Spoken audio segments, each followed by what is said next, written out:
Y hoy hay que incidir una vez más en la pauperización de la situación económica de los españoles y principalmente de la divergencia que existe entre distintos estratos sociales por edad. Porque hace unas semanas se publicaba un informe por parte de la Fundación Mutualidad y también de SADE en el que se ponía de manifiesto esta realidad, donde se partía del hecho, que es cierto, de que la renta y el ahorro constituyen indicadores fundamentales para comprender el bienestar económico de las familias españolas, porque este patrimonio acumulado determinará en el futuro no solo la seguridad y las oportunidades de los miembros actuales de cada hogar, sino también el punto de partida para las generaciones venideras, las generaciones posteriores. Y en España tenemos el hecho de que la preocupación por esta realidad está creciendo, sobre todo porque, como decimos, cada vez los jóvenes son, en comparación con sus conciudadanos, digamos, de más o de mayor edad, algo más pobres. Y es lo que pone de manifiesto este informe, cuyas conclusiones principales pasan porque la riqueza bruta mediana de los hogares con cabezas de familia menores de 35 años empezó a descender ya sin pausa en 2008, tras haber subido un 50% entre 2002 y 2008. Y a partir del año 22 acabó ya con un 75% por debajo del nivel de 2 décadas atrás que tenían de renta bruta mediana los hogares que tenían como cabeza de familia estas personas de menos de 35 años. Y para el grupo precisamente de entre 35 y 44 años, a día de hoy está un 15% por debajo en términos de renta bruta mediana que la media del país, cuando llegó a subir casi ahora un 75% en el periodo anterior. Y en general, todos los hogares encabezados por menores de 55 años, a día de hoy, tienen menos riqueza hoy que la que tenían hace 20 años. Y el principal componente que, según este informe, incide y afecta a esta situación es el tema de la vivienda, porque apenas un tercio de los hogares encabezados por una persona menor de 35 años tiene una vivienda, frente a un 65% 2 décadas antes. Y para el siguiente grupo, de 35 a 44 años, la caída es de casi el 80% a poco más del 60% en 20 años. Y a todo ello hay que explicar que mediante la encuesta de condiciones de vida que elabora el INE, este informe también hallaba que la evolución de la renta ha sido más desfavorable para los jóvenes, porque los menores de 30 años han visto los menores incrementos en renta anual neta, media, por persona del conjunto de los grupos de edad. De hecho, descontando la inflación del 33% en este periodo, desde el año 2008, la capacidad adquisitiva de los menores de 30 años, ha disminuido en este periodo. Y esto, evidentemente, dificulta el ahorro que estas familias pueden llevar a cabo. Y el resultado de todo ello se observa en la radiografía que hace este informe de renta, patrimonio y condiciones de vida, porque así se detalla que el patrimonio neto, es decir, los activos menos las deudas de un hogar con un sustentador principal que está entre los 18 y los 40 años, es de menos o alrededor de 5.000 euros.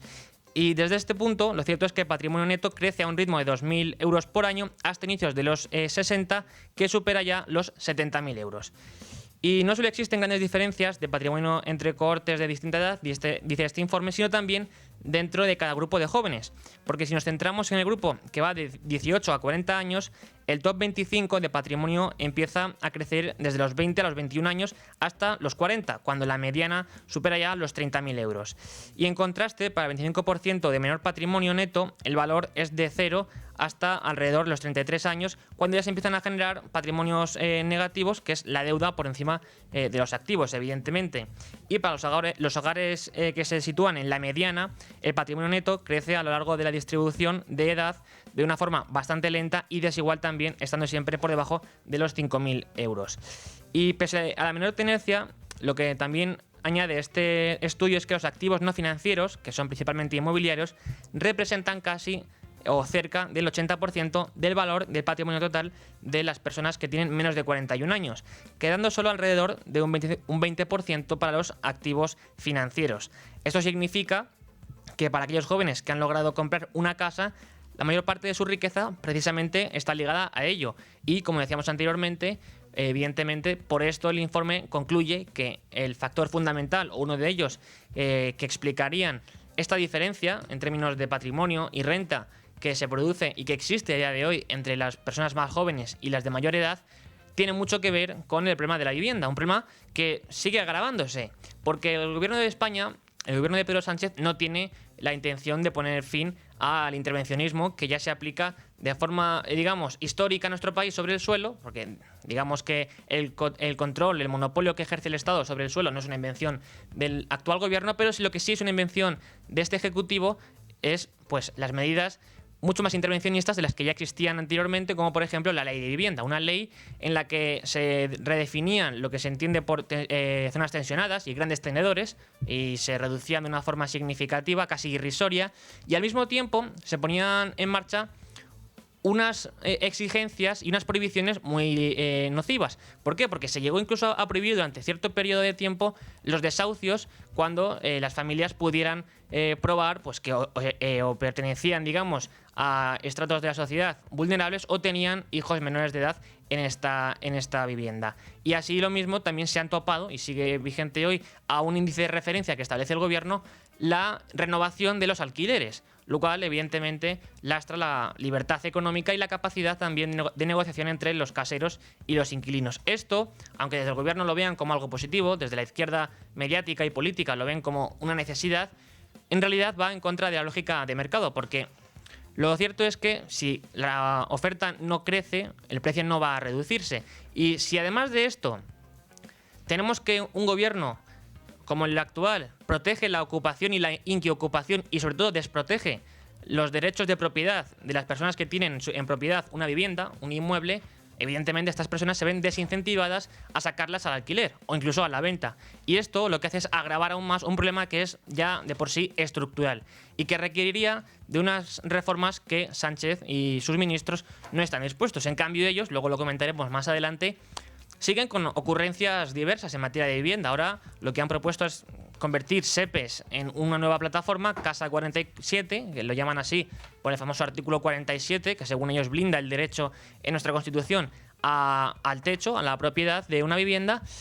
Y lo que hacen es con esto ofrecer viviendas de alquiler asequible, y lo decía otro día la ministra de Vivienda, para toda la vida prácticamente. ¿Por qué? Porque serán alquileres en inicio de 14 años que podrán irse pues prorrogando hasta los 75 como máximo. Es decir, que una persona, por esta regla de 3, podrá estar toda su vida viviendo subvencionada en una vivienda a costa del resto de los españoles, porque así lo quiere el gobierno de Pedro Sánchez.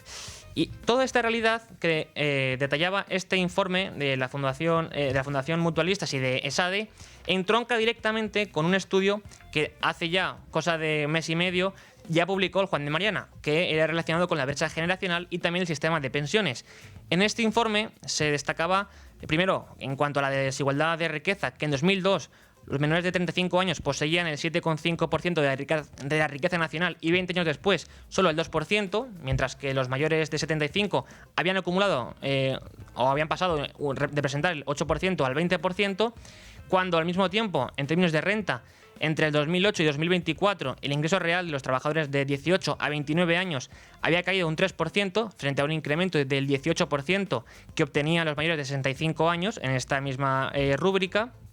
Luego, en cuanto a consumo y gasto, desde 2006 decía este informe que solamente los mayores de 65 años habían acumulado o habían aumentado un consumo, sus niveles de consumo real, un 5%, mientras que los menores de 30 años lo habían reducido con fuerza hasta un 36% en este periodo.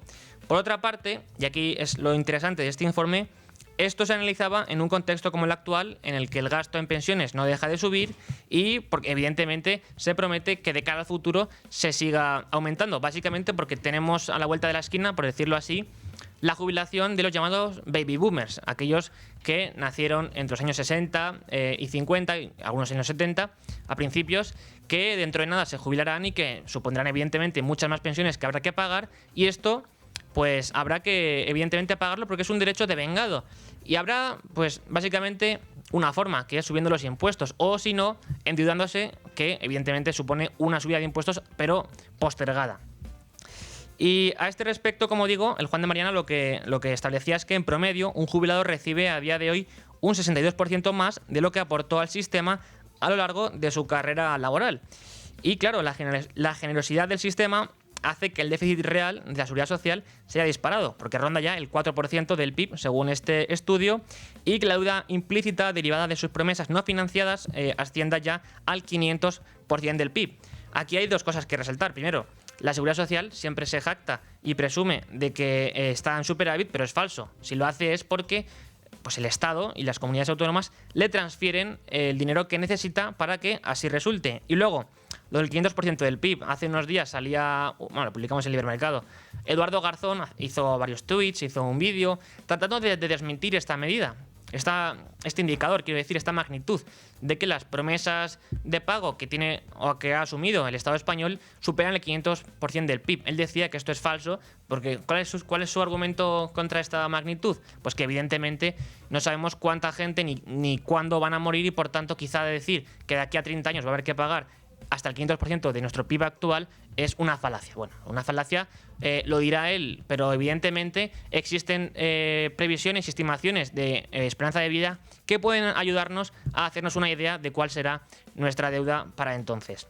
Y con todo, esta es la situación que nos deja nuestro gobierno de Pedro Sánchez en materia económica y sobre todo en materia social, porque ellos siempre también tratan de hacernos ver que sus políticas sociales van encaminadas hacia la armonía social entre generaciones. De hecho, es bastante curioso, ¿no?, que ellos hayan introducido dentro de las cotizaciones ese MEI, el mecanismo de equidad intergeneracional, que lo único que supone en realidad es una medida populista con la cual contentar a los actuales jubilados, que son una buena masa de votantes, los cuales tienen todo el derecho a recibir su pensión, evidentemente, pero lo que aquí hay que poner el foco es en la perversidad de las políticas sociales y las políticas de prestaciones sociales y de pensiones, que en realidad, como ya en su momento pues Bismarck a finales del siglo XIX demostró y argumentó, lo que tienen por objetivo final, aunque así no se diga de forma explícita, no es garantizar un nivel de vida considerable para los jubilados, no, es hacerlos dependientes del sistema del Estado que esté vigente en un territorio. Esto es así. Pues bien, esto lo seguiremos analizando, pero antes de nada hay que acercarse a lo que trae Libre Mercado. Y Libre Mercado, ya saben ustedes que es la sección económica de Libertad Digital. Nos trae en primer lugar hoy una pieza de Diego Sánchez de la Cruz, en la cual nos informa de cómo Sánchez comparte abogados con Putin, porque lo que hace es un análisis de cómo está actuando España y Rusia para impagar los laudos y evitar embargos por parte o en Estados Unidos. Entonces, aquí lo que nos informa Diego es de que España comparte abogados con Putin, como digo, y replica también incluso su estrategia para evitar el cumplimiento de estas sentencias de arbitraje internacional en suelo estadounidense. Porque, según ha podido saber Libre Mercado, uno de los bufetes reclutados por el gobierno de Pedro Sánchez para completar distintas tareas referidas a los laudos de las renovables ha sido contratado también por el Kremlin para frenar precisamente un procedimiento iniciado contra Rusia ante la justicia del país norteamericano y valorado ya en 250 millones de dólares. Y el cruce resulta pues esclarecedor, dice Diego, del tipo de estrategia legal que viene siguiendo España a la hora, evidentemente, de pagar los laudos a las renovables. Porque es curioso, ¿no?, que esté siguiendo la misma estrategia y que comparte incluso bufete de abogados con los que ha elegido el régimen de Vladimir Putin. Y esto pues queda, dice Diego, expuesto gracias a que ha sido visto, o digamos a la vista celebrada recientemente ante el Tribunal de Apelaciones del Distrito de Columbia, donde el bufete en cuestión, Curtis Mallet Prevost, defendió abiertamente que Rusia goza de inmunidad soberana y no puede ser obligada a satisfacer laudos de arbitraje dictados contra sus acciones de gobierno. Bueno, pues estos son también en los que confía el gobierno de Pedro Sánchez para no hacer frente a sus obligaciones de pago. Y por otra parte, Domingo Soriano publicaba otra columna en la que nos habla de la quiebra de la socialdemocracia europea, porque esto tiene relación con lo que comentábamos anteriormente.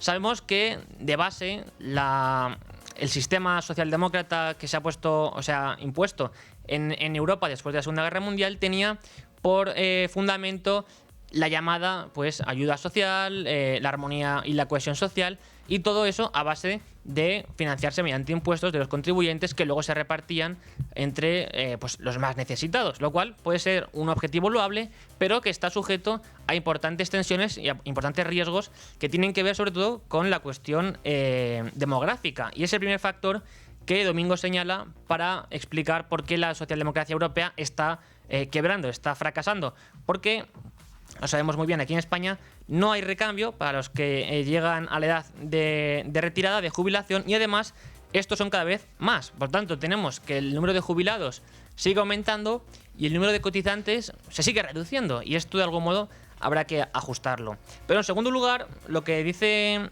Domingo Solano en su columna es que los años gloriosos de la socialdemocracia europea es cierto que se dieron en un momento, en un contexto en el que no había pues rival para Occidente, entendiendo Occidente tanto Estados Unidos como Europa, mientras que ahora, además de Estados Unidos, Europa encuentra un rival en Asia, que es China, y también incluso en el Golfo Pérsico, porque sabemos que Emiratos Árabes o Arabia Saudí también son economías pujantes que pueden resultar atractivas para trabajadores que decidan trasladarse de nuestro país o de nuestro continente a este tipo de lugares, y por tanto que nosotros aquí perdamos un cotizante adicional que podría, pues de algún modo, tratar de contribuir, ¿no?, en la financiación del sistema y del estado de bienestar que tenemos aquí montado.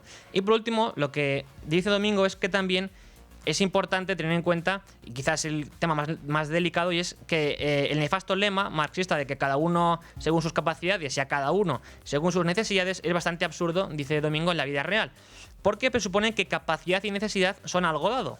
Y esto no es así, porque los incentivos es lo que realmente importan.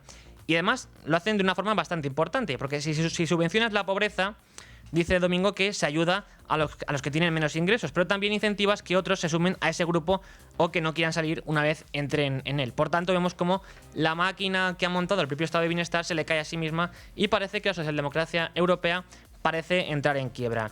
Y al mismo tiempo, ya entrando en materia, digamos, agraria, Marta Arce publica otro artículo en el que nos expone cómo España es una potencia mundial en el sector cárnico y en concreto de la carne de porcino. ¿Por qué? Pues bueno, por un lado tenemos que durante 2024 España sacrificó 54 millones de animales y produjo casi 5 millones de toneladas de carne de cerdo, pero lo importante es tener en cuenta que por un lado somos un gran importador, como explica Marta Arce en este artículo, que se dedica a no a importar carne directamente, sino a importar animales vivos que se ceban y después ya se sacrifican para su consumo por los españoles, o incluso también para su exportación, que aquí está la segunda clave, porque también exportamos cerdos vivos. Pero si el engorde, dice Marta Arce, es una base importante, también lo es nuestra industria, porque España es el segundo mayor exportador mundial de cerdos y de hecho también es el principal exportador de la Unión Europea de productos porcinos. Y como no, los lunes siempre tenemos nuestra columna de José María Rotellar, que Luis Fernando Quintero siempre gustan decir que es la columna de los lunes negros de Rotellar. Y en este caso nos habla de cómo el gobierno asfixia a los contribuyentes con impuestos. Y él lo que hace hoy es un análisis de la llamada progresividad, ¿no? De cómo se supone que los que más tienen que pagar, no solo en términos absolutos, sino también en términos porcentuales. Y lo que trata de argumentar Rotellar es pues que es cierto que la progresividad se admite y se establece en la Constitución española del 78, pero en cualquier caso no cabe confundir la redistribución de la renta, la redistribución de la riqueza, que es lo que se dice perseguir con este tipo de medidas fiscales, como son la de la progresividad, con el fin de asegurar la igualdad de oportunidades, con establecer un entorno fiscal que realmente asfixie a los españoles y lo que haga sea desincentivar la producción, la creación de riqueza y la actividad económica, que es lo que tenemos a día de hoy. Y que de hecho es algo pues netamente injusto, porque aunque evidentemente se pueda buscar ese objetivo de redistribuir la riqueza, habrá que hacerlo, explica Rotellar, sin tampoco pues atacar las libertades y derechos de aquellos que están contribuyendo en mayor medida al sistema fiscal español.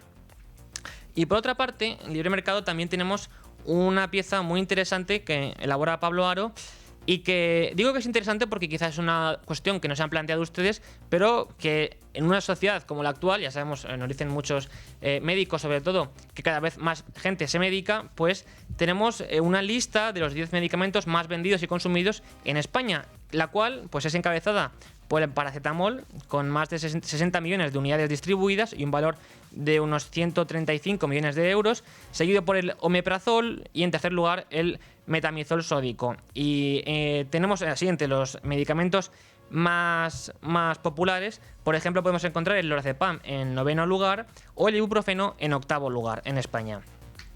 Y a todo ello hay que añadirle dos piezas más. Por un lado, la que publica Libre Mercado sobre cómo Suiza da ejemplo a España y en un referéndum lo que ha hecho es votar en contra de la imposición de un impuesto del 50% a las herencias más altas. Esto fue en su momento una iniciativa protagonizada e impulsada por las Juventudes Socialistas del Partido Socialista de Suiza, que ha sido revocada y ha sido rechazada por todos los cantones del país, y además gracias a que tanto desde el Parlamento como desde el Ejecutivo se llamó a ello, se llamó a rechazarla. ¿Por qué? Pues muy sencillo, algo que no comprenden nuestros políticos ni la izquierda política y mediática de nuestro país, y es que es muy sencillo. Si tú pones mayores impuestos a las grandes riquezas y a los que crean empleo, porque al final son los empresarios los que crean empleo, pues evidentemente se van a ir a otro país.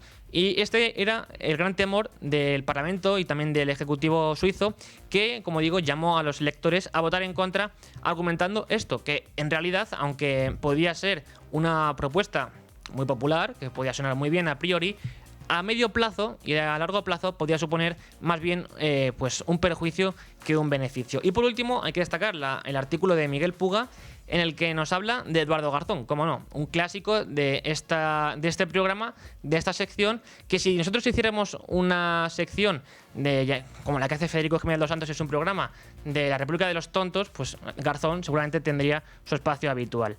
En cualquier caso, lo que Garzón ha hecho ahora es delirar con las pensiones y proponer un argumento bastante absurdo, y es que él dice, y lo publicaba así en Twitter hace unos días, que si en realidad están tan quebradas las pensiones, ¿cómo es posible que se liguen al IPC y crezcan al mismo ritmo que los precios? Bueno, pues evidentemente porque lo marca la ley y porque el gobierno, como decíamos anteriormente, lo que hace es pues sacar de una hucha y meterla en otra el dinero, y así lo que puede hacer es financiar la subida de pensiones que por ley se establece. Esto no tiene nada que ver con que la seguridad social se pueda financiar mediante cotizaciones y de este modo pagar las pensiones, que por cierto sabemos ya que buena parte de las pensiones que se pagan cada año en nuestro país, pues una parte importante no se cubre con cotizaciones y el dinero hay que sacarlo de otras partidas. Bueno, estos son algunos temas que tienen en Libre Mercado, pueden encontrar otros muchos más y yo les animo a hacerlo, así que búsquenlo en libremercado.com.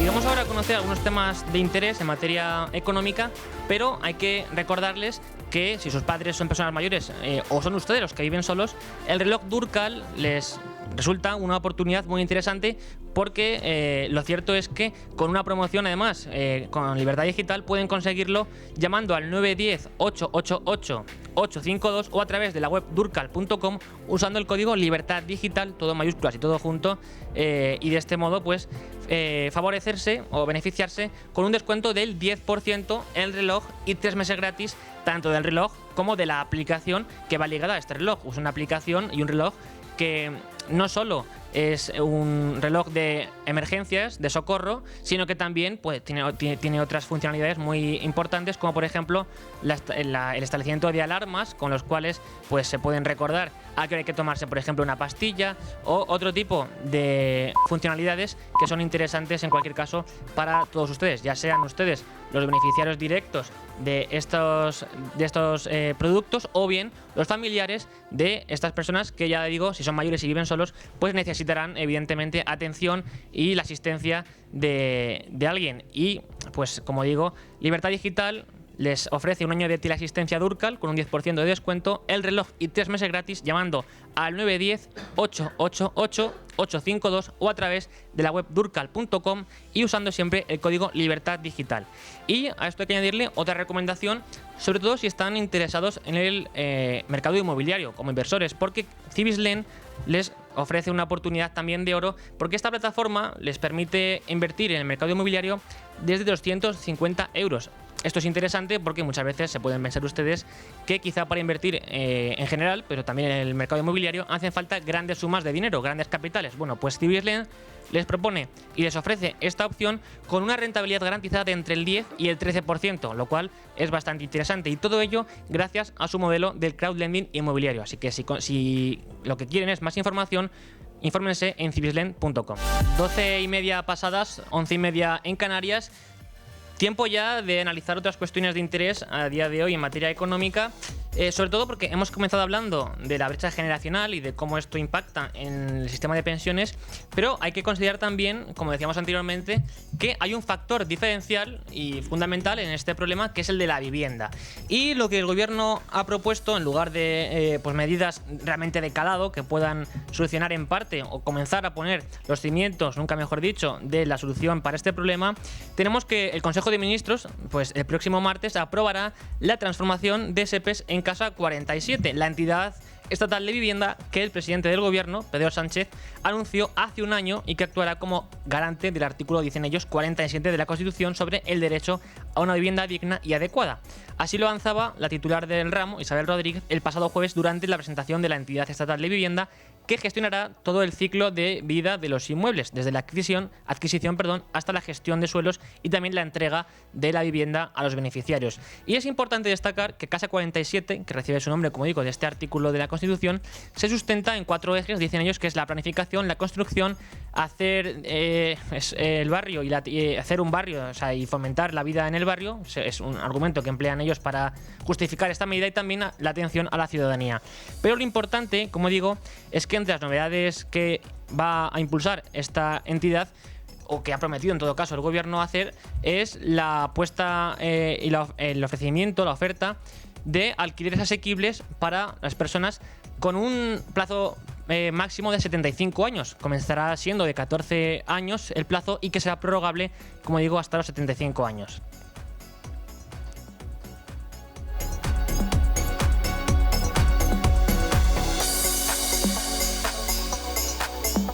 Y por otra parte tenemos ya otra noticia en el ámbito empresarial, y es que Elon Musk llama a la abolición de la Unión Europea tras la multa de Bruselas a X con 120 millones de euros. Así, el magnate propietario de Tesla y de X también, llamaba este sábado a la abolición de la Unión Europea tras denunciar que su sistema burocrático está asfixiando lentamente a Europa hasta la muerte, decía en su mensaje. Y es que Musk publicaba un mensaje donde denunciaba esto, y lo hacía en la víspera en que la Comisión Europea anunciará una multa de 120 millones de euros a la red social de su propiedad por, dicen ellos, el diseño engañoso de su marca azul de verificación de cuentas.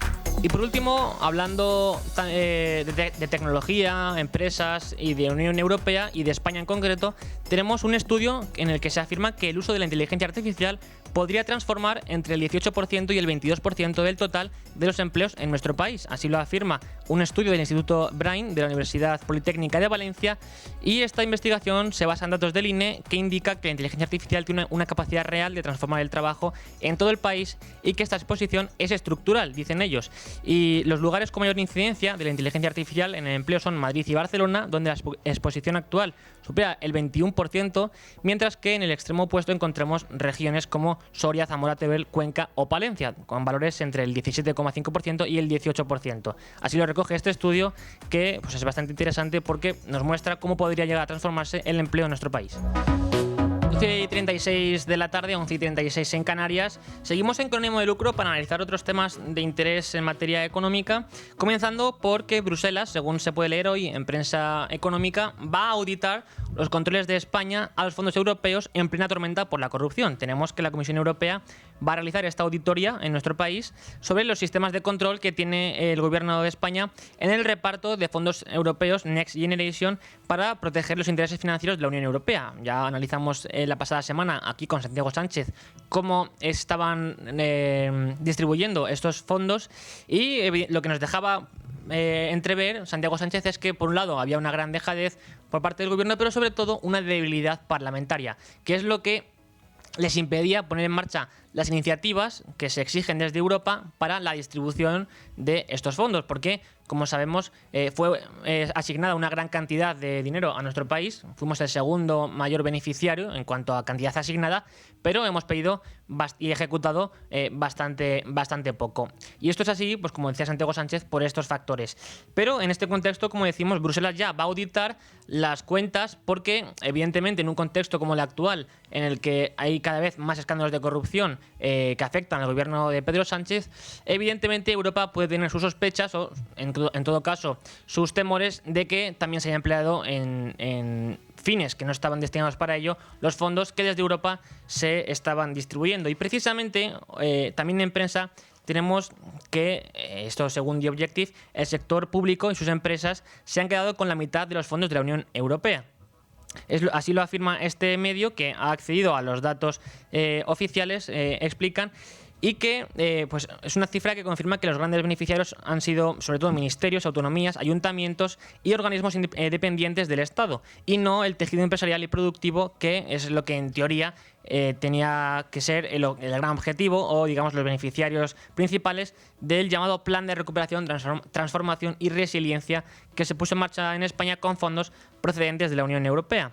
Y es que lo que han usado es la herramienta ELISA, la cual indica en su última actualización que hasta el 30 de septiembre se han adjudicado unos casi 60.000 millones de euros, y de ellos al menos 30.000 habían ido a parar íntegramente al sector público en diferentes programas que incluyen infraestructuras ferroviarias, también obras públicas viales y también hídricas, la rehabilitación de edificios públicos, planes de control de las emisiones en las grandes ciudades, gestión de residuos y también la mejora de administración digital. Y es que, en cambio, en su discurso oficial, el gobierno insiste en que los fondos europeos están llegando a las empresas y al tejido productivo, también inciden en ello, aunque en realidad, como demuestran estos datos, el grueso se ha adjudicado a la administración pública, ya sean entidades, administraciones o empresas públicas o participadas también por el Estado español, mientras que el resto ya se han repartido entre pymes, dejando un margen muy pequeño para las grandes empresas y los proyectos de transformación. Aquí hay que recordar, ¿no?, cómo pues en origen se supone que estos fondos fueron repartidos y fueron pensados en el contexto de la pandemia de coronavirus, por un lado para el apoyo a las empresas, al tejido productivo, para que pudiera salir de esta crisis, y luego pues ya se tomó esto como excusa o quizá como pretexto para decir, bueno, pues ahora ponemos dinero también para que las empresas puedan digitalizarse y también encaminarse hacia lo que se llama economía sostenible y verde. En fin, esto procedente evidentemente del relato ideológico de la Unión Europea. En cualquier caso, lo que es cierto es que si esto se ha puesto en marcha, más allá de que podamos ser críticos con el objetivo o incluso con la posibilidad, que es bastante discutible, ¿no?, de que unas subvenciones que proceden de Europa, una lluvia de dinero, pueda realmente ayudar a la transformación y a la reestructuración del tejido productivo europeo, en nuestro caso el español, sobre todo, y que luego no produzca inflación también en una segunda ronda, evidentemente. Si aumenta los saldos de tesorería de la ciudadanía o de las empresas, en todo caso, al final esto genera inflación. Pero evidentemente, si esto se produce en este contexto, lo que hay que tomar, al menos como mínimo, como requisito fundamental, es que el Estado español no adjudique a quien quiera y por el motivo que quiera este dinero que tendría que ser usado en otros fines. Y decía que esto puede generar inflación porque evidentemente, aunque se pueda negar, por pues los grandes popes, ¿no?, de la socialdemocracia europea, lo cierto, y esto lo explicaba ya Hayek en su momento, es que la inflación no se produce como pues podría describir en su momento Hume o alguno de incluso Keynes, ¿no? Y es que los saldos de tesorería de los agentes económicos no crecen en el mismo porcentaje ni tampoco al mismo tiempo cuando se produce pues operaciones de mercado o cualquier otro tipo de operación por parte del emisor de moneda, sino que lo que ocurre es que ese dinero se transfiere a destinatarios muy concretos que posteriormente, que en primer lugar se benefician de tener esos saldos de tesorería aumentados en primera instancia y que luego ese dinero se va expandiendo poco a poco por la sociedad, por el tejido productivo, y eso es lo que en última instancia ya produce inflación.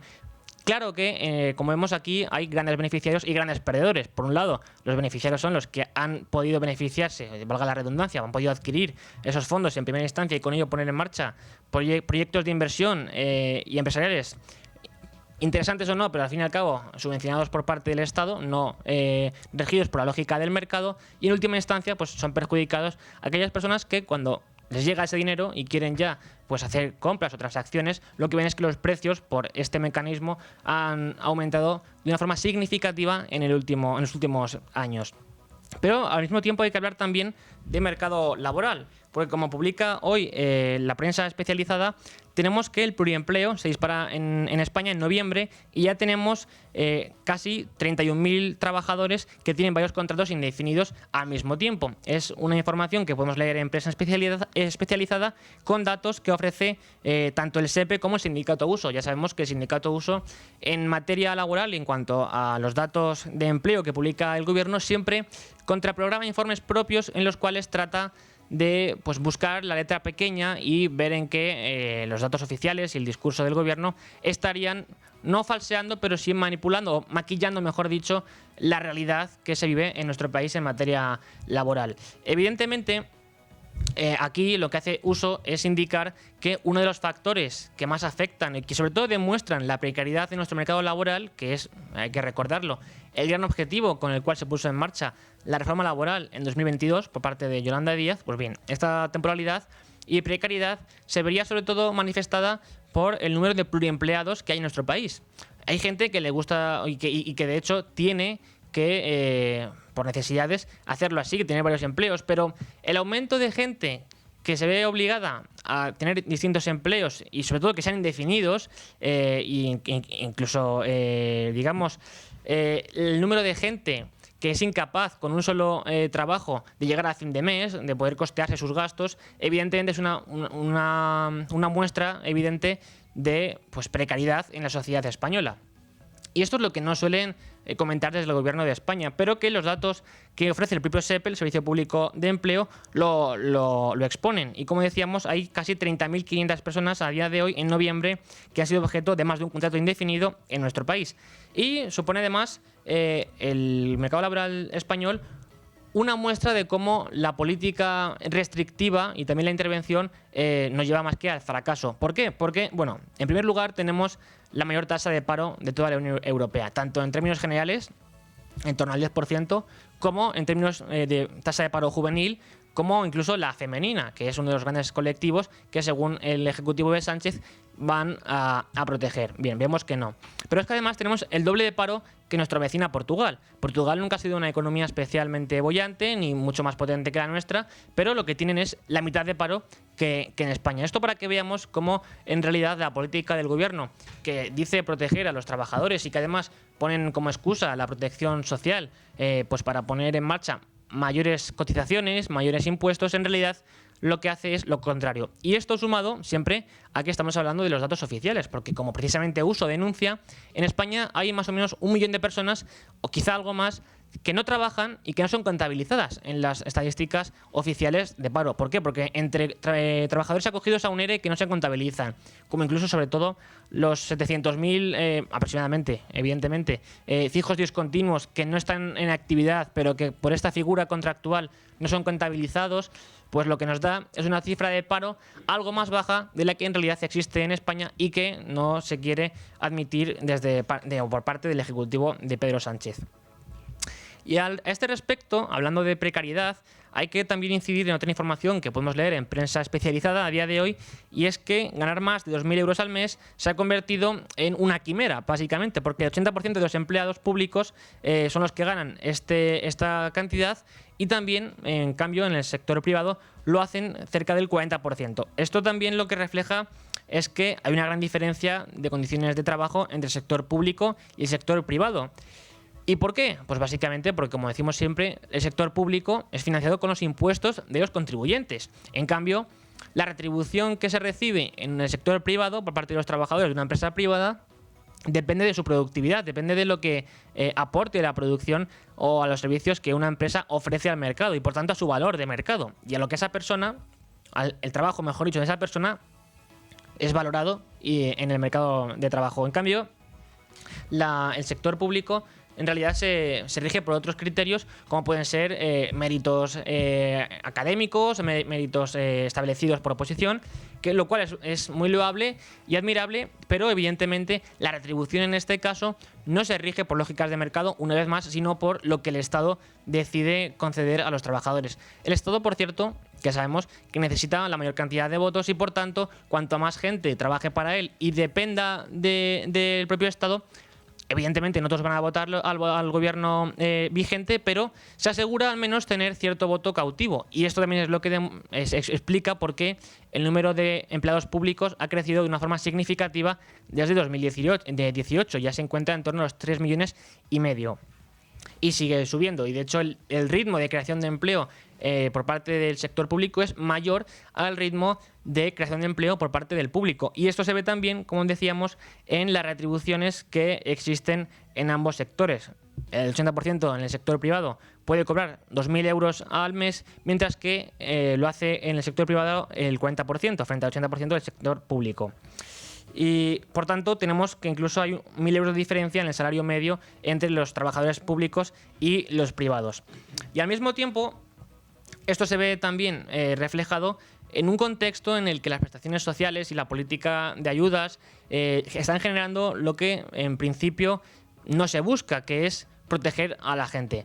¿Por qué? Porque también leemos hoy en prensa económica cómo el subsidio deja a los parados con más de 52 años sin incentivo fiscal para volver a trabajar. Esto es una realidad que ya puso de manifiesto en su momento, hace 2 meses, Free Market, que es la consultora de Lorenzo Bernardo de Quirós, que hizo un análisis exhaustivo de cómo las prestaciones sociales en realidad generan un ciclo vicioso, un ciclo de pobreza, que lo que hace es retener y tener cautivos a los beneficiarios de estas prestaciones, porque les desincentiva a trabajar y les mantiene pobres, evidentemente. Y es algo que también ha puesto de manifiesto la AIREF. La AIREF hizo un análisis hace un tiempo de cómo la incorporación al mercado de trabajo de aquellos que habían sido beneficiarios por parte del ingreso mínimo vital era bastante reducida y de hecho dificultaba bastante en comparación con otros trabajadores, otros parados, mejor dicho, esa incorporación laboral de quienes habían sido beneficiarios de esta prestación. Y claro, esto resulta paradigmático en un momento en el que además el gobierno lo que hace es felicitarse de siempre que aumenta el número de beneficiarios del ingreso mínimo vital, por ejemplo. Esto no es muy normal en un país serio, porque lo que tendría que buscar un gobierno es que la gente sea cada vez menos pobre y por tanto que dependa menos de prestaciones sociales, de pagas, ayudas y demás, y que puedan labrarse su futuro y enriquecerse por su propia cuenta. Bueno, pues parece ser que nuestro gobierno lo que busca es lo contrario, y es lo que también se refleja sobre todo en la población de mayor edad. ¿Por qué? Porque al final, con 52 años, como refleja la información que podemos leer hoy en prensa económica, al final subsidios de esta clase lo que hacen es desincentivar la búsqueda de empleo, porque lo que se plantea básicamente es poder concatenar, pues por un lado, el subsidio público con luego la jubilación, que tampoco es que digamos que sea algo pues nada extraño, porque evidentemente se pueden concatenar estos subsidios con un periodo de tiempo bastante reducido, menos de 15 años. Y lo que también incide en esta cuestión es el tema del ingreso del salario mínimo interprofesional, porque esto desincentiva también la contratación de personal cuya productividad o cuyo valor de mercado de su trabajo es menor al que establece el SMI. Lo hemos explicado en muchas ocasiones. Al final, el SMI supone un precio mínimo que tiene que pagarse en un mercado, como en este caso es el laboral, lo cual expulsa, como digo, a aquellos trabajadores que su producción está por debajo de ese mercado. Y esto lo que hace es, pues evidentemente, condenar a esas personas a recurrir a prestaciones sociales en lugar de a un empleo propio y a un salario que remunere este trabajo. Y con todo, tenemos el gran problema de la seguridad social, porque evidentemente todo esto hay que pagarlo. Hay que pagarlo, aunque parece ser que con gente como Eduardo Garzón lo que trata de vendernos es que la seguridad social no está quebrada. Para nada las reformas sucesivas que se han puesto en marcha demostrarían esto, según él. De hecho, como decíamos antes, según Eduardo Garzón, que las pensiones puedan subir al ritmo del IPC lo que demuestran es que la seguridad social no está quebrada. Bueno, pues en realidad lo que hace la seguridad social siempre es cambiar las normas según su antojo, y como trae hoy El Economista, va a subir la edad de jubilación de los trabajadores con menos cotizaciones a partir de 2026.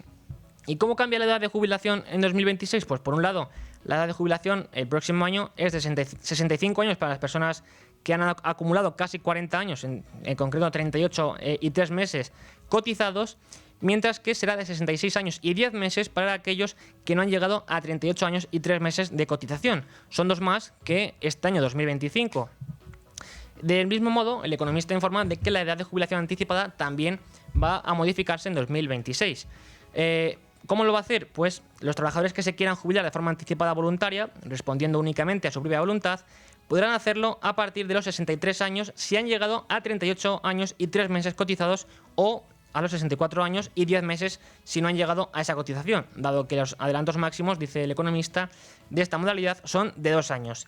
Y por otra parte, Los trabajadores que se quieran jubilar de forma anticipada, derivada de una extinción de contrato no imputable al trabajador, podrán hacerlo a partir de los 61 años si han llegado a 38 años y 3 meses cotizados, o a partir de los 62 años y 10 meses si no llegan a esa cotización, ya que los adelantos máximos de esta modalidad, esto ya le ponemos el broche de oro con la presión fiscal en nuestro país, que no cesa, porque Hacienda logra ya 47.000 millones de euros más de ingresos tributarios en 10 meses, es decir, hasta octubre de este año, más que en todo el año 2019. Esto lo que hace es demostrarnos la realidad, triste realidad, por cierto, de nuestro país, donde lo que se hace es gravar cada vez más a la actividad productiva y, como decimos, subvencionar a la actividad improductiva. Y todo ello, al final, en un contexto en el que los salarios pues están estancados, llevan 30 años estancados y no van a comenzar a despegar de una forma importante hasta que la productividad no despegue al mismo tiempo, porque lo que remuneran los salarios es precisamente la productividad de los trabajadores. Esto requiere de inversiones en capital por parte del sector privado, por parte de empresas nacionales y también de capital internacional. Sin embargo, si la presión fiscal aumenta, pues evidentemente no se van a poner en marcha esas inversiones. Pero es que además, si la inversión fiscal que se destina también a los inversores internacionales, a los extranjeros, aumenta, evidentemente el capital extranjero tampoco va a venir. De hecho, ya sabemos que este año la caída de inversión extranjera directa fue del 60% en comparación con el año anterior. Y de hecho, si tomamos los datos que ofrece el propio Ministerio de Economía, en cuanto a inversión extranjera directa, los comparamos los de este año con los de 2018, vemos que faltan unos 20.000 millones de inversión extranjera directa que han desaparecido gracias, y esto es retórico, evidentemente gracias a la política fiscal del gobierno de Pedro Sánchez, que además es que afecta a los creadores de empleo. Lo demostraba y lo explicaba Fundación Civismo hace unas semanas en un informe recientemente publicado, cómo la presión fiscal se ceba especialmente con los que crean empleo y también con los empleados, con los trabajadores. Básicamente hay que tener en cuenta que a día de hoy una empresa paga por su trabajador más o menos, por poner en cifras redondas, el doble de lo que el trabajador recibe. Y esto es así básicamente porque existen muchos impuestos y sobre todo cotizaciones que, aunque el gobierno no quiera admitir que son impuestos, evidentemente lo son. Lo son más que nada porque se pagan sin que sean voluntarios. Y además, a día de hoy tampoco nos pueden vender ese relato de que no son impuestos porque lo que hacen es devengar un derecho, cuando ya sabemos que no lo hacen. Básicamente porque las cotizaciones no son capaces de cubrir los gastos que tiene que hacer frente el Estado, la Seguridad Social, para pagar las pensiones y las prestaciones sociales que tienen comprometidas. Esto es así. Por tanto, no nos pueden vender que las cotizaciones sociales no son impuestos cuando de facto sí lo son. Y lo son, además, en el sentido más negativo de la palabra. ¿Por qué? Porque lo que hacen es desincentivar y lastrar la creación de empleo. Y con ello, al fin y al cabo, lo que están afectando es a la condición de vida de los españoles, que es lo importante, al fin y al cabo. Porque cuando hablamos de grandes agregados macroeconómicos o magnitudes o indicadores, lo que estamos hablando, en el fondo, es de cómo viven los españoles. Y evidentemente, a día de hoy, viven mucho peor que hace 7 años, lo quieran o no. Y esto es así. Y es, en gran parte, causa y consecuencia, sobre todo consecuencia, de la política nefasta en materia económica de este gobierno, que se empeña en seguir sangrando más a los creadores de empleo, que se empeña en seguir sangrando más a los trabajadores, que se empeña en perseguir a las empresas, que se empeña en materia de vivienda, en lugar de poner soluciones realmente importantes, mayores trabas que van a agravar el problema que tenemos. Se empeña en hacer todo lo contrario de lo que realmente sea necesario hacer. Y por tanto, quien lo paga, quien lo sufre, es el español de a pie. Bueno, esta es la realidad que no se quiere ver y que, sin embargo, hay que poner de manifiesto. Y lo hacemos aquí siempre con ánimo de lucro. Y lo haremos siempre que sea necesario. Ahora ustedes se quedan con los servicios informativos de radio y luego volvemos aquí para la información bursátil. 1:06 de la tarde, 12:06 en Canarias. Toca abrir ahora página de mercados.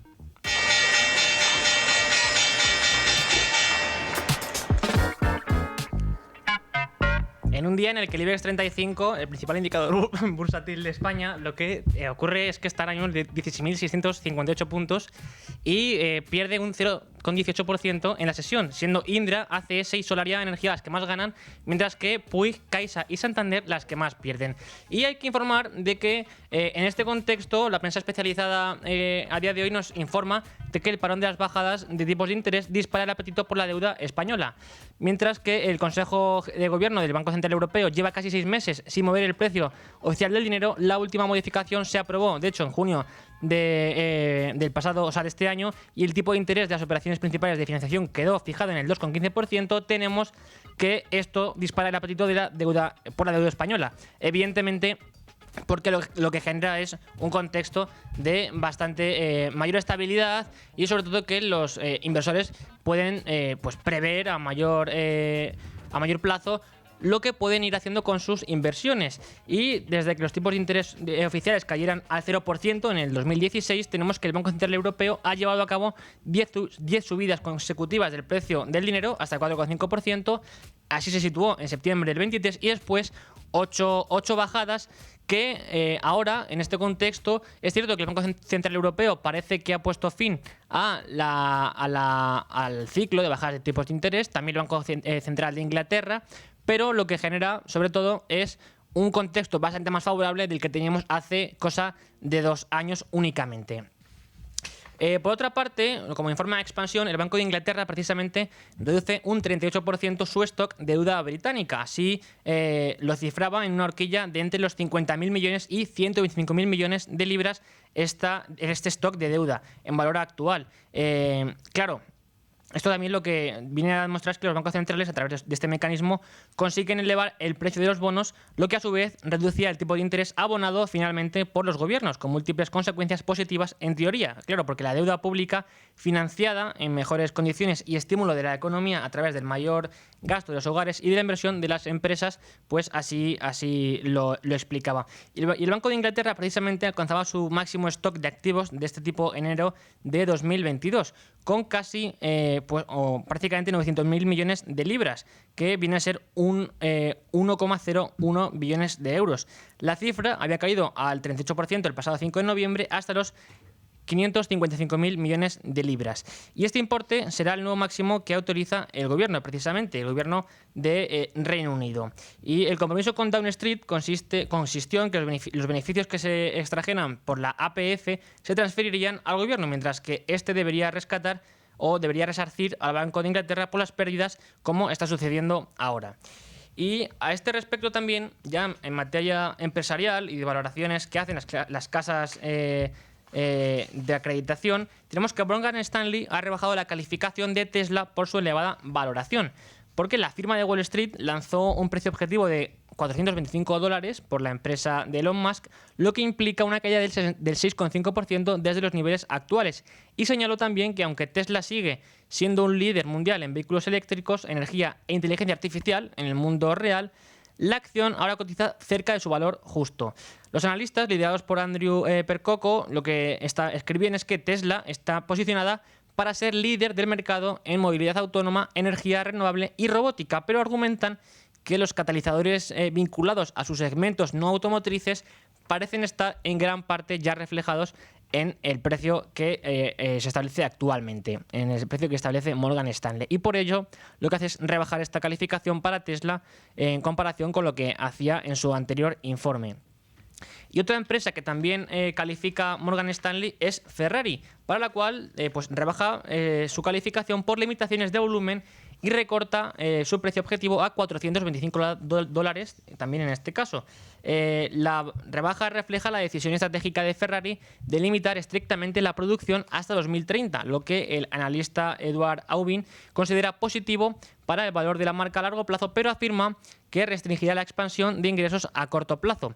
Así, las acciones del fabricante de superdeportivos con sede en Maranello han caído un 17% en lo que va de año en euros, con una contracción del ratio precio-beneficio a futuro de 46 veces a 38 veces. Esto es interesante y recuerden que hace 2 semanas estuvimos aquí en el consultorio de Santa Lucía a los compañeros de Santa Lucía con quienes estuvimos hablando de la tesis de Ferrari, que era bastante interesante porque lo que trataban de explicarnos es bueno, que a pesar de esto, Ferrari supone una tesis a largo plazo, sobre todo porque al final es una marca que está establecida y consolidada en el ámbito del lujo, en este caso en el sector automotriz, que por mucho que puedan surgir pues movimientos coyunturales en el mercado, en sus valoraciones, a largo plazo lo que garantiza en principio es una rentabilidad interesante por esto, porque es una empresa que cuenta sobre todo con la confianza de los clientes, que son clientes exclusivos, dado que es un artículo de lujo, y que por tanto quizá los vaivenes coyunturales de la economía, incluso de la propia empresa, pueden afectarle menos a largo plazo a la tesis de inversión en esta compañía.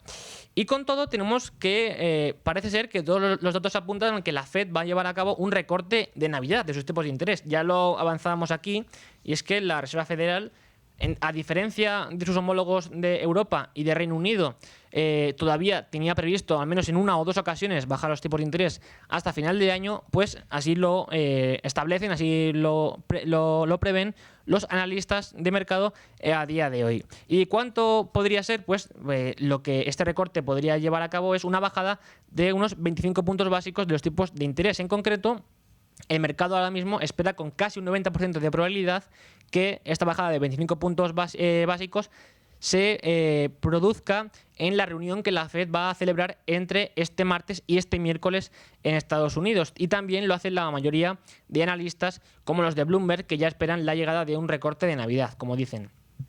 Y así lo establecen, sobre todo porque es de algún modo lo que pide o parecería pedir la situación económica del país. Sabemos que aunque Trump desde su llegada a la Casa Blanca por segunda vez trató de presionar a Jerome Powell, quien por cierto será destituido en breve y será sustituido por alguien de la confianza de Trump, lo que Trump trató de hacer era presionar a la Fed para bajar tipos de interés, y Jerome Powell lo que siempre defendió, y así lo ha hecho hasta el momento, es justificar su política monetaria en base a las necesidades y a la situación de la economía del país y no a las exigencias del gobierno de Estados Unidos.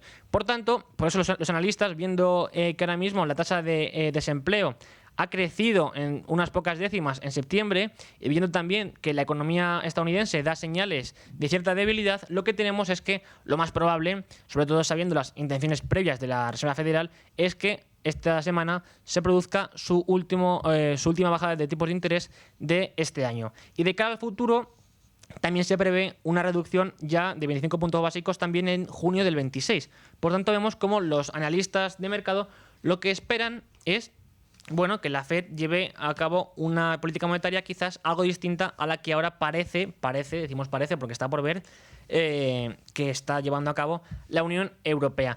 Y con todo, el Bitcoin avanza a los $91.500 con las apuestas firmes precisamente por el recorte de tipos de interés que va a poner en marcha la Fed previsiblemente esta semana. Así, este criptoactivo, lo que hace es corregir sus caídas de las últimas semanas, que como sabemos habían sido bastante importantes. Había roto esa cota de los $100.000 que hace cosa de 3 semanas valía un Bitcoin. Ahora ya está en 91.500 y subiendo. Veremos qué ocurre con este criptoactivo, y también es interesante ver qué ocurre con el oro, aunque es cierto que el oro, aunque está correlacionado con este tipo de cuestiones, es más una cuestión de debilidad de los estados que otra cosa. En cualquier caso, informaremos de ellos, y ahora se quedan ustedes con un consejo y sobre todo con una lección de historia económica con Rocío Recio de Cobas Asset Management. Y como todos los lunes hasta ahora, con Rocío Recio de Cobas Asset Management. Rocío, ¿cómo estás? ¿Qué tal? Buenas tardes. Pues muy bien, yo encantado de tenerte aquí como todas las semanas, y además en una de esas secciones tan bonitas porque vamos recordando y aprendiendo las cosas que nos han ido enseñando. De ellos aprendíes, como hemos querido llamar esta sección, porque lo que tratamos es de repasar esas frases que nos han dejado grandes aprendizajes muy concentradas en unas pocas palabras, y nos propones hoy una que a mí me encanta. De hecho, yo creo que la repito, si no la repito todas las semanas en Tu Dinero Nunca Duerme, raro es. Y es: el mejor momento para invertir fue ayer, y si ayer no invertiste, pues hazlo hoy, ¿no? Exacto. Eso es. Al final es una frase, como dices tú, que decimos todos mucho, porque es muy importante. Y lo que viene a decir es que si no has invertido ya, es decir, si no invertiste ayer, desde luego vas tarde. Pero no te preocupes, porque en ese caso puedes hacerlo hoy. Nunca es tarde si la dicha es buena. Entonces, el ahorro, yo creo que hay que diferenciar lo que es ahorro de lo que es la inversión. O sea, el ahorro al final es diferir ese consumo actual para tener poder de consumo futuro. Mientras que la inversión consiste precisamente en poner a trabajar esos ahorros para ti. Y esto es algo, Luis Fer, que yo creo que se debería de enseñar desde edades súper tempranas, en el colegio, en la universidad, o sea, cuanto antes mejor. Desde luego, cuanto antes mejor, y casi te diría que para todas las edades. O sea, Sí. cuanto antes mejor, pero también los mayores. Fíjate, yo hay una cosa que siempre recuerdo muy relacionada con esta frase y con la reflexión que hacías tú entre el ahorrador y el inversor, y es la parábola de los talentos. ¿No? Yo de pequeño, cuando me contaban la parábola de los talentos, no la entendía, porque tienes 3 hermanos a los que les dan los mismos talentos, ¿no? Uno se lo gasta todo, ese ya todos sabemos que ese no lo ha hecho bien, ¿no? Habrá alguno que dirá, bueno, ese vivió al día, disfrutó de la vida, al día que se murió eso se llevó, ¿no? Pero uno se lo gastó todo, y luego estaban los otros dos. El que lo invirtió y consiguió doblarlo, y por lo tanto cuando le pidieron cuentas dijo, bueno, pues yo cogí esto, lo he invertido y ahora tengo mucho más, y el que lo dejó debajo del colchón o lo enterró y cuando se lo pidieron pues lo volvió a sacar y estaba lo mismo. Entonces, claro, yo desde mi perspectiva de chaval, de chavalito preadolescente, cuando estaba analizando cuando estábamos analizando esta frase, pues ¿qué pasó? Pues que a mí me decían, ¿cuál es el que lo ha hecho bien? Y yo siempre decía, pues el que lo ha guardado, porque no lo ha arriesgado, porque no, en fin, porque ha hecho lo que tenía que hacer. Y resulta que no, que el que lo había hecho bien era el que lo había invertido. Por eso te digo que yo no lo entendía, porque decían, hombre, yo no lo voy a invertir, porque eso, pues, corres el riesgo de perderlo, con lo cual no debes invertirlo. No, pero eso está mal, porque cuando tomas la decisión de no invertir, finalmente lo que estás haciendo es tomando la decisión de perder dinero, porque al final la inflación tarde o temprano va a aparecer y te va a restar capital, aparte de que vas perdiendo la oportunidad de conseguir que el dinero sea una herramienta y no un fin en sí mismo. Y ¿sabes qué pasa, Luis Fer? Que al final ya no es tanto el invertir, que también, pero para poder invertir antes hay que poder ahorrar. Y es que España es un país, de hecho el segundo de la OCDE, que no ahorra absolutamente nada. Y aquí quiero compartir con todos vosotros unas cifras que desde luego no dejan indiferente a nadie. Y es que un 74% de la población española no ahorra para su jubilación. Bueno, esto ya enfocado en lo que viene siendo el día de mañana cuando nos jubilemos. El 32% no ahorra absolutamente nada, pero es que el 10% de la población tiene ahorros para sobrevivir a únicamente a 6 meses, o sea, 6 nóminas. O sea, es una locura absoluta. Por eso decimos, oye, ¿cuándo tienes que empezar a ahorrar? Pues desde luego cuanto antes lo hagas mejor, cuanto edad más temprana mejor. Y hay que pensar, para aquellos dos jóvenes que nos estéis escuchando, que una parte del primer sueldo ya debe destinarse a ese ahorro, a esa inversión, canalizar ese ahorro vía, pues oye, unos activos reales como pueden ser las acciones, los fondos monetarios que te protejan de la inflación y que, como bien decías, pues no te acabe reduciendo ese poder adquisitivo. Y hay que ser como hormiguita, ¿sabes? Eso es. No, pero y además es... El tema de la cultura del ahorro y la inversión hay que darle una vuelta, ¿no? El ahorro siempre se ha entendido y además se ha querido que así sea entendido como un esfuerzo. De hecho, si ahorrar no te costaba trabajo, no sufrías ahorrando, no lo estabas haciendo bien, porque tienes que hacer acto de constricción, ¿no? Y privarte de muchas cosas que te apetecen para poder ahorrar. En lugar de cambiar el enfoque, decir, hombre, tú lo que tienes que hacer no es recibir la nómina, gastártelo todo y si te sobra algo ahorrarlo. Al contrario. No, lo que tienes que hacer es lo primero... El preahorro, que se llama. ¿Pero qué significa? Bueno, pues voy a calcular de cuánto me quiero privar y entonces eso lo llevo al ahorro. No, calcula cuánto te quieres pagar a ti mismo. Exacto. Y sobre todo pagarte a ti en el futuro.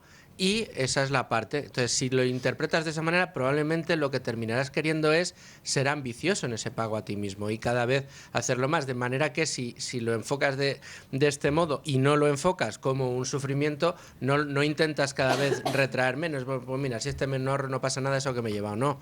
Es pagarte a ti mismo en el yo del futuro. Y luego, importante, invertirlo ¿E invertirlo cómo? ¿Cuándo? ¿De qué manera?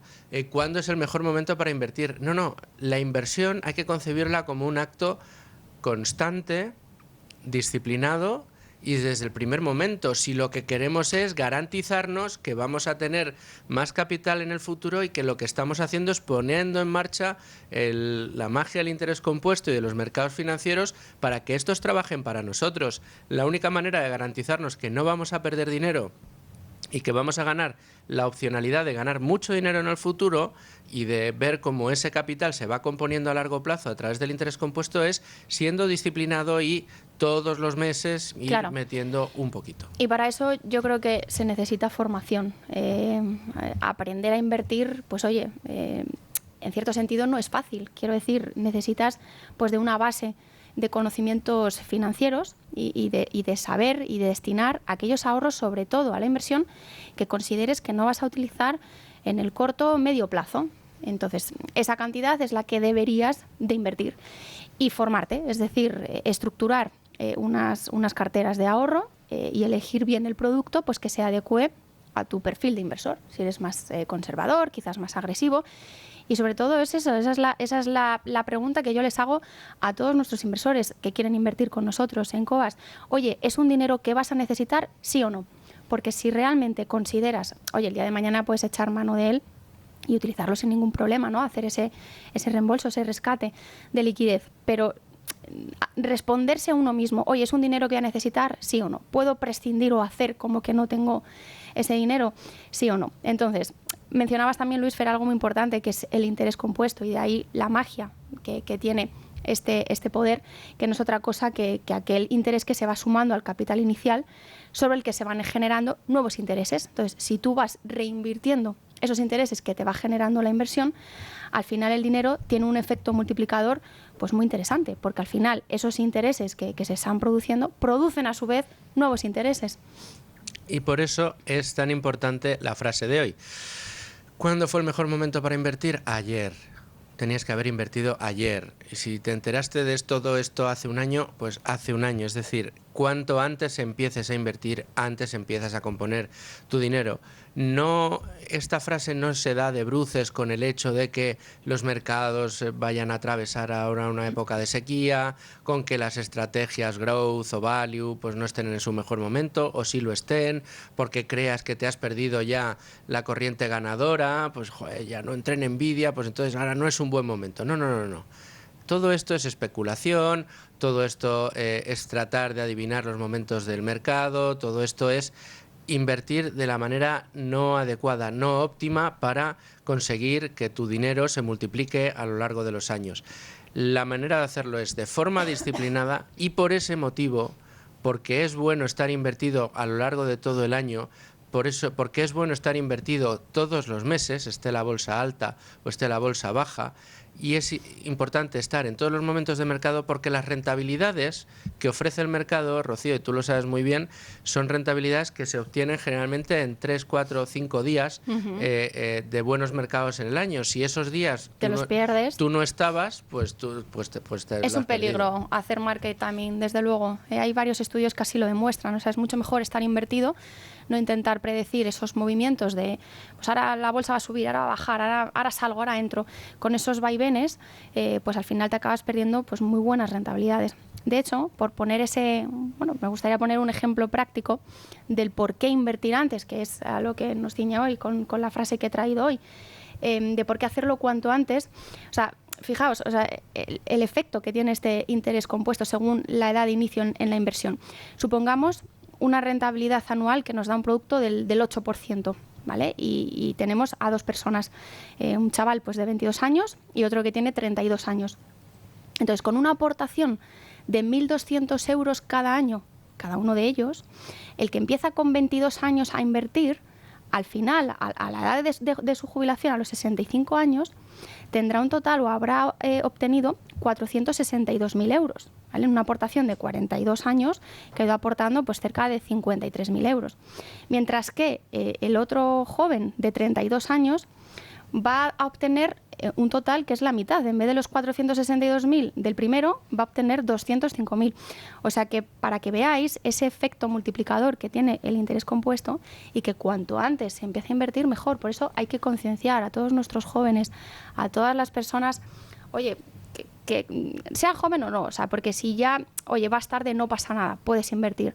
Pero por favor, concienciar que los más jóvenes, cuanto antes lo hagáis, pues muchísimo mejor.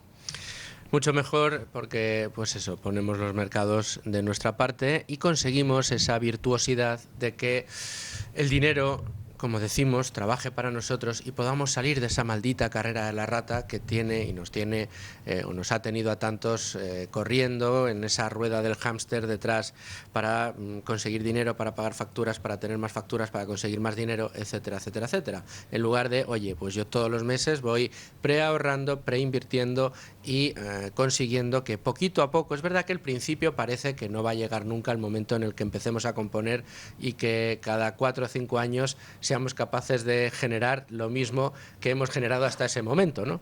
Cuando empecemos a duplicar esas cantidades. Pero llegar llega. Y cuanto antes empecemos, mucho mejor. Decías tú, importante la formación, totalmente de acuerdo. Y ya que estamos hoy en el, ¿cómo se llama? Cyber Monday, ¿le llaman? Sí. Bueno, pues déjame que haga una pequeña recomendación. Adelante. Que es que bueno, pues tenemos ya en marcha la 5ª edición de Invertir con Cabeza y Ganar Dinero a Largo Plazo, donde participan en un curso de formación online que tenemos el equipo Tu Dinero Nunca Duerme con los amigos de LWS Academy, con profesores como Miguel Anxo Bastos, con clases magistrales de un tal Javier Milei, que te sonará, con Álvaro Guzmán de Lázaro, con Juan Huerta de Soto, compañero tuyo. Tenemos también respuesta de dudas de una miembro del equipo de relación con inversores, lo era cuando hizo esa clase, tu compañera Verónica Llera, que ahora está en Tres Mares Capital. En definitiva, un elenco de profesores de clases magistrales extraordinario. Juan Ramón Rayo da clases en este curso y va a arrancar dentro de un par de semanas esa 5ª edición y ahora mismo precisamente por estos días de promoción hay plazas más económicas, las quedan poquitas, pero todavía queda alguna, pueden acceder todos nuestros oyentes. Así que yo les animo a entrar en Locos de Wall Street, buscar información, Invertir con Cabeza y Ganar Dinero a Largo Plazo, aunque si lo teclean en Google así ya les aparece, y aprovechar esta oportunidad para aprender a invertir, hacerlo con garantías, con sensatez, con cabeza y en el largo plazo salir de esa carrera de la rata y ganar más libertad y más felicidad en definitiva. Rocío Recio, muchas gracias. A ti, muchas Otra semana gracias. Más. Y a todos ustedes, señores oyentes, gracias por estar ahí un día más en este arranque de semana. Mañana les espero aquí con temas de su interés. Hasta entonces.